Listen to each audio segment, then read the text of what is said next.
রাজনীতিতেও আসলে অদক্ষতার দিন শেষ। রাজনীতিও দক্ষতার মাধ্যমেই হবে, জবাবদিহিতার মাধ্যমে হবে। চাকরি পেতে হলে অনেক জায়গায় লিঙ্ক লাগবে, লবিং লাগবে, ক্ষমতাসীন কারো পরিচয় লাগবে, কোনো রেফারেন্স লাগবে। সেই যে শুরু হয়, এরপর ওই ক্ষমতার বাইরে তার দক্ষতা প্রমাণের জায়গাগুলো খুব অল্প থাকে। চাকরি পেয়ে যাওয়ার পরেও দেখা যায় যে প্রমোশন হতে বা ক্যারিয়ার প্রোগ্রেশনের ক্ষেত্রেও সেখানে রাজনীতির একটা প্রভাব পড়ে। সে যদি কোনো নির্দিষ্ট রাজনৈতিক দলের ক্ষমতার বলয়ের মধ্যে না থাকে, তখন তার ক্যারিয়ার প্রোগ্রেশনটা অনেক ক্ষেত্রেই বাধাগ্রস্ত হয়। আর এরপর দৈনন্দিন সমস্যাগুলো তো আছেই। দেখা যায় আমাদের পুয়ার গভর্নেন্সের ইম্প্যাক্ট তো সবার উপরেই পড়ে। হয়তো ইনফ্লেশন হচ্ছে, দৈনন্দিন পণ্যের যে খরচ বেড়ে যাচ্ছে, কিন্তু সেটার সাথে স্যালারি অ্যাডজাস্টেড হচ্ছে না। এবং প্রফেশনালসদের যে এই রাইটস গুলো নিশ্চিত করা প্রয়োজন, অধিকারগুলো নিশ্চিত করা প্রয়োজন, সেটা নিয়ে যাদের কথা বলার কথা, যে এই পেশাজীবী সংগঠনগুলো কথা বলার কথা, সেক্ষেত্রে আমরা অনেকেরই নীরবতা দেখেছি। তো সেই জায়গাটাতে আমাদের আশা থাকবে ন্যাশনাল প্রফেশনালস অ্যালায়েন্স একটা খুবই যুগোপযোগী ভূমিকা রাখবেন। পেশাজীবীদের সংগঠন হিসেবে পেশাজীবীদের অধিকার সুরক্ষায় ন্যাশনাল প্রফেশনালস অ্যালায়েন্স খুব গুরুত্বপূর্ণ ভূমিকা রাখবে।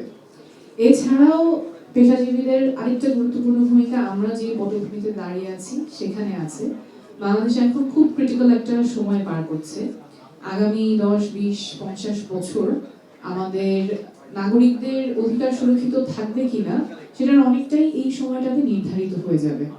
এবং সেখানে প্রফেশনালসদের অনেক গুরুত্বপূর্ণ একটা ভূমিকা থাকবে। আপনারা যারা আজকে এখানে একত্রিত হয়েছেন, জুলাই স্পিরিটের সাথে যারা একাত্ম আছেন, তারাই ন্যাশনাল প্রফেশনালস অ্যালায়েন্সে যুক্ত হয়েছে। আপনাদের এখানে খুব গুরুত্বপূর্ণ ভূমিকা পালন করতে হবে। কারণ একদিকে যেমন ফ্যাসিবাদ বিতাড়িত হয়েছে, কিন্তু এখন হচ্ছে গড়ার সময়। ভাঙা শেষ গড়ার ক্ষেত্রে কিন্তু প্রফেশনালসদের রোলটাই খুব গুরুত্বপূর্ণ থাকে। যেমন ঠিক যেই কাঠামোতে বসে শেখ হাসিনা গুম করতে পারতো, দুর্নীতি করতে পারতো, সেই একই কাঠামোই যদি থাকে এবং আপনারাও আওয়াজ না তোলেন, তাহলে আমরা আগের থেকে যে খুব পরিবর্তন হবে সেটা না। সেতুমন্ত্রী যদি দুর্নীতি করে, তাহলে তার জবাবদিহিতা কে নিবে? প্রধানমন্ত্রী যদি দুর্নীতি করে, তার জবাবদিহিতা কে নিবে? সেই জায়গায় কিন্তু আমরা অনেকটা আগাইনি। তবে আপনারা যেহেতু পেশাজীবী থাকবেন, আপনাদের কাছে এই জিনিসগুলো খুব স্পষ্ট হয়ে ধরা দিবে এবং সেখানে আমরা চাবো যে আপনারা খুব জোরালো ভূমিকা পালন করেন, সচেতন থাকেন।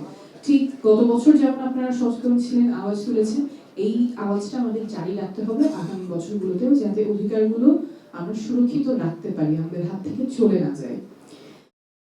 এখানে খুব সুন্দর একটা স্লোগান দেখছিলাম ন্যাশনাল প্রফেশনালস অ্যালায়েন্সের, যে দেশ বদলাবে দক্ষতা ও উৎকর্ষতায়। আমার মনে হয় ওইটা আমরা সকলেই ধারণ করতে পারি। রাজনীতিতেও আসলে অদক্ষতার দিন শেষ।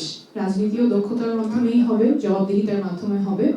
এবং সেই জায়গায় ন্যাশনাল প্রফেশনালস অ্যালায়েন্সে যারা আছেন, তারা আমাদের রাজনীতিবিদদেরকেও জবাবদিহিতার মধ্যে রাখবেন। আমরা যদি অদক্ষতার পরিচয় দিই, আমরা যদি অপেশাদারিত্বের পরিচয় দিই, তখন আপনারাই আমাদের জবাবদিহিতার মধ্যে রাখবেন এবং নতুন বাংলাদেশ বিনির্মাণে আপনাদের খুব গুরুত্বপূর্ণ ভূমিকাটা আপনারা দায়িত্বশীলতার সাথে পালন করবেন, এই কামনা করে শেষ করছি।